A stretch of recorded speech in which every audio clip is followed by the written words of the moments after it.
माऊली, आपण आईबद्दल जेव्हा जेव्हा विचार करतो तेव्हा तेव्हा डोळ्यासमोर येते ती असीम शक्ती.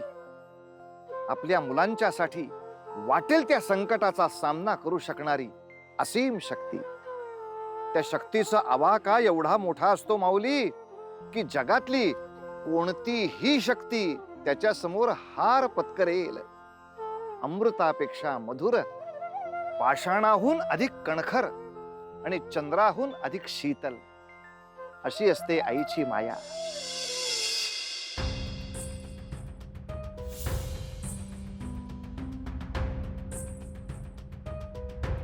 माते,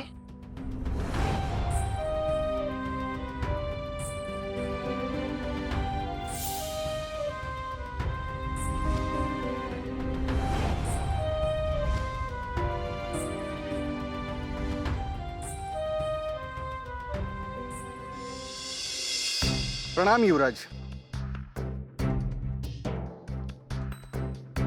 युवराज, युवराज,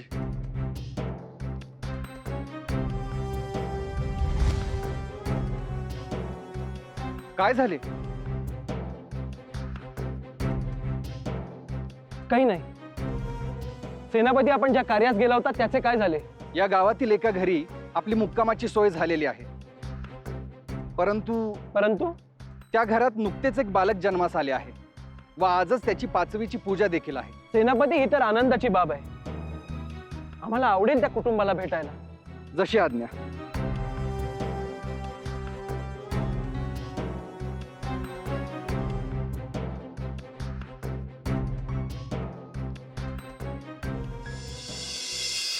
अलभ्य लाभ, अलभ्य लाभ. त्या गरीबाच्या गृहात आपण येणे केलेत. अतीव आनंद झाला. यावे, या महाराज.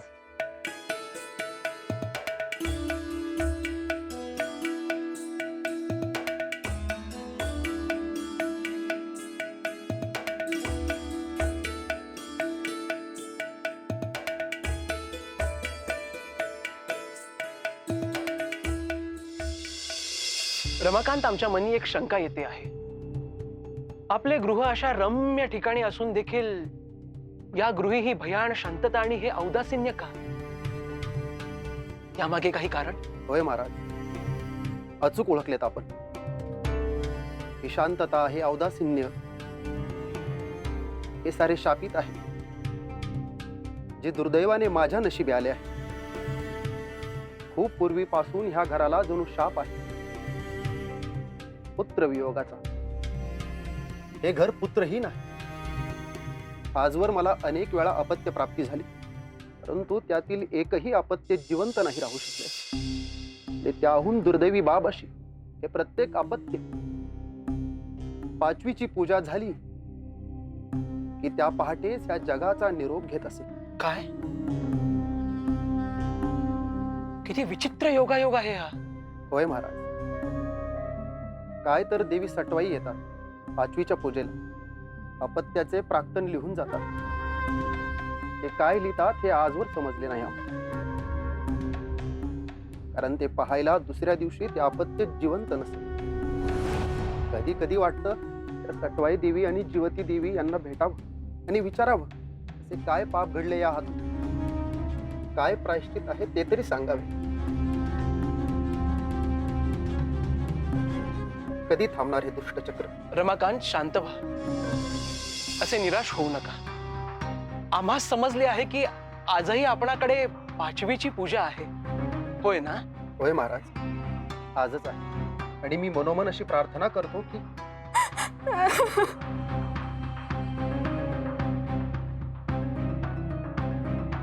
महाराज, मी आलोच.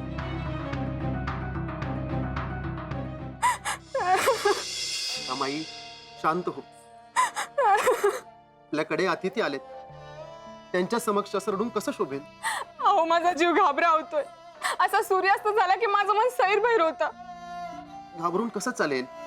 तुला तुझं मन घट्ट करावंच लागेल. काहीतरी करा. त्यावेळी बाळ मला आपलं जिवंत हवंय. त्याचा मृत्यू नको. काहीतरी करा. हे बघ, आपण जसे चिंतन करू तसेच घडते. आजवर तेच करत आलो ना. राहिली का आपली आपत्ती जिवंत? नाही ना? मी काय म्हणते, यावेळी आपण ती पूजाच नको मांडायला. म्हणजे ती सटवय आणि जीवती देवी यांचं आगमनच नाही होणार. आणि नंतर आपण आपल्या बाळाला घेऊन या वास्तूतून कुठेतरी दूरशी जाऊ. तुझी आगतिकता मी समजू शकतो, परंतु त्या देवी आहेत, त्यांच्यापासून आपण कसे पळणार? संपूर्ण सृष्टीमध्ये त्या संचार करत असतात, त्या आपल्या मागे येणारच. मग यावर उपाय काय? नियती पुढे, ईश्वरा पुढे कोणाचे काय चाललंय? आजची ही रात्र आली, त्यात जे होईल ते पाहत राहायचं. येणाऱ्या परिस्थितीला सामोरे जाणे वाचून आपल्या हातात दुसरे काहीही नाही. शांत हो.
किती कठोर वाटले तरी उचलावी लागतात ग ही पावलं. मनावर ठेवून दगड सांगते, इतकं दुर्दैवी अजून कोणी नाही पाहिलं. कुणाच्या नशिबी जीवन तर कुणाच्या नशिबी मरण. नको वाटले तरी ह्याही अपत्याचे होणार जीवन हरण. बघवत नाही ग त्या मातेचा चेहरा मला. नियती पुढे खरेच ती ठरतीये सदा अबला. आली आली ती दुर्दैवी घटिका. कसा सहन कराल पुन्हा शोक इतका.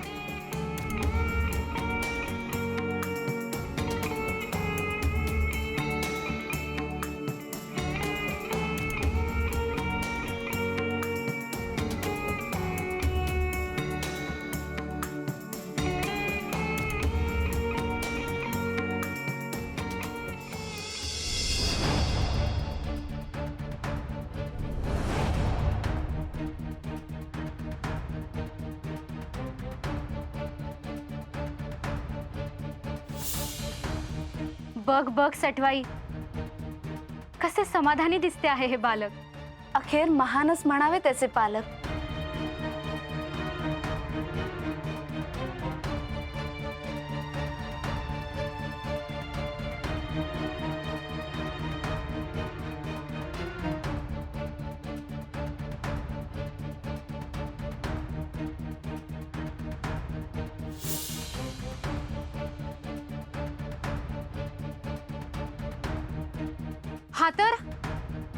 हा तर तोच भाग्य ज्याचे महान होते. खरेच, परंतु अधिष्ठान तर याचे हे नव्हते.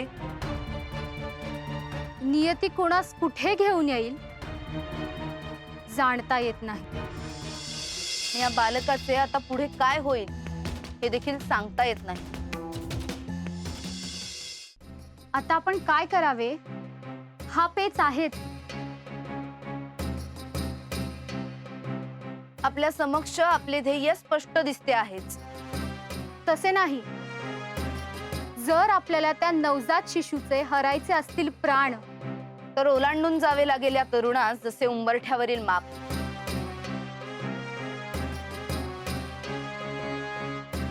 येतो भलताच संशय. रमाकांतने तर केला नसेल ना हा अडसर? एका निरपराध तरुणास आपल्या वाटेत टाकून. मलाही तसेच वाटते. अन्यथा याचे असे लोटण्याचे प्रयोजन काय? नाईलाजाने आपल्याला पुढे जावे लागेल याचा प्राण घेऊन.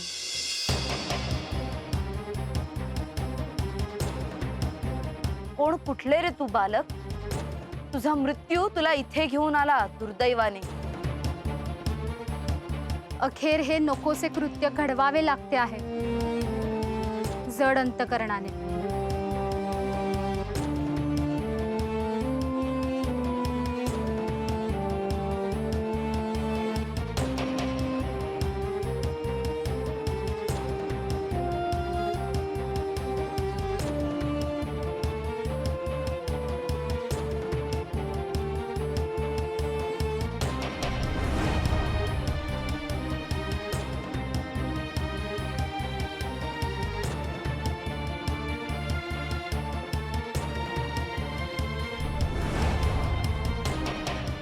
मला असे का वाटते आहे की ह्या बालकाचा आणि माझा खूप घनिष्ठ संबंध आहे.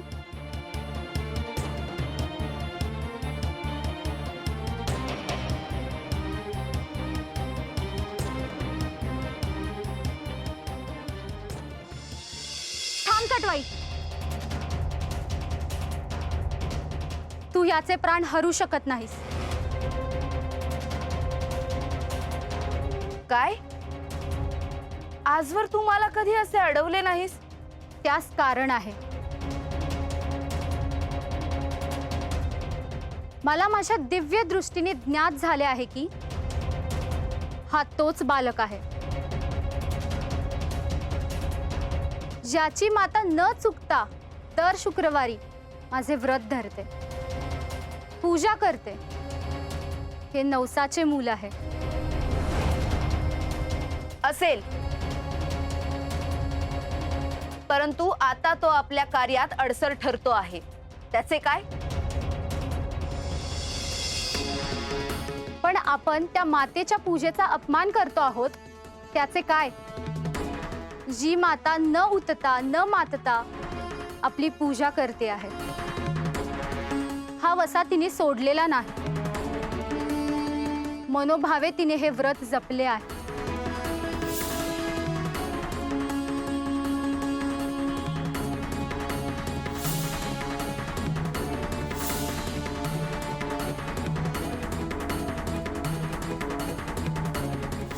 तिने कमावलेले पुण्य पाहता तिच्या या बालकाचे रक्षण करणे हे माझे कर्तव्य आहे. तुझे मत अगदी योग्य आहे. परंतु या बालकास असे जिवंत सोडले तर मला आत जाता येणार नाही आणि त्या नवजात शिशूचे प्राण हरणे अशक्य होईल. व्रतभंगाचे अनुचित कृत्य करण्यापेक्षा हे योग्य आहे की आपल्या कर्तव्यावर पाणी सोडणे.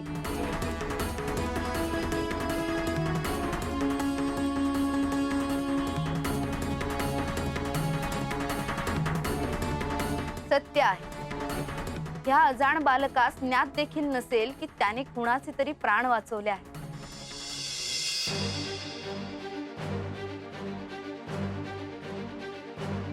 परंतु आश्चर्य आहे,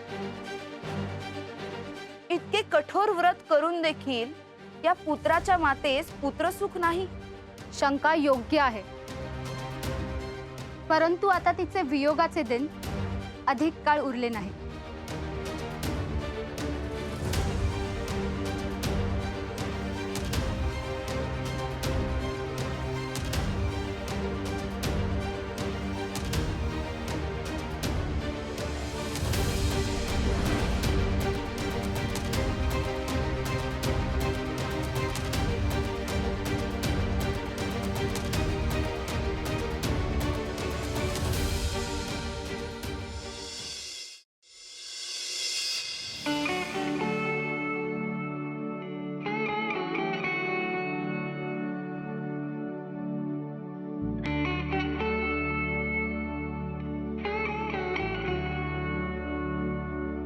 क्षमस्व. काल आम्हास निद्रा येत नव्हती म्हणून आम्ही बाहेर आलो आणि इथेच निद्रिस्त झालो. महाराज, आपले आभार कसे मानावेत हेच मला कळत नाही. आभार का? असे काय केले आहे आम्ही? महाराज, अहो आपण होता म्हणून माझा पुत्र जीवित राहिला आहे. हे पहा,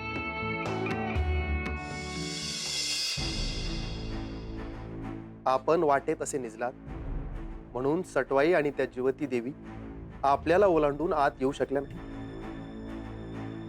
थांब सटवाई, तू याचे प्राण हरू शकत नाहीस. आजवर तू मला कधी असे अडवले नाहीस. त्यास कारण आहे. मला माझ्या दिव्य दृष्टीने ज्ञात झाले आहे की हा तोच बालक आहे ज्याची माता न चुकता दर शुक्रवारी माझे व्रत धरते, पूजा करते. हे नवसाचे मूल आहे. आश्चर्य आहे. देवींना आमचे प्राण हरणे कठीण नव्हते, मग त्या असे का म्हणाले की आमचे प्राण हरता येणार नाही? आणि आम्हास या व्रताबद्दल काहीच कसे ज्ञात नाही? महाराज, आपल्याला प्रश्न पडणे स्वाभाविक आहे, परंतु चिंता करू नका. जसे आम्हास पुत्र प्राप्त झाले तसे तुम्हास तुमच्या मातोश्री निश्चित प्राप्त होते. देवीवर विश्वास ठेवा. हे काय घडते आहे याचा उलगडा होणे अत्यंत आवश्यक आहे. बरे, आता आम्हास निघावयास हवे. आमच्या पुढील प्रवासाची घटिका समीप आली आहे. आम्ही आपल्या आदरातिथ्याने उपकृत झालो आहोत. महाराज, असे नका म्हणू. अहो आपल्या पुण्यामुळे आम्ही किती उपकृत झालो आहोत याची आपणास जाण नाही.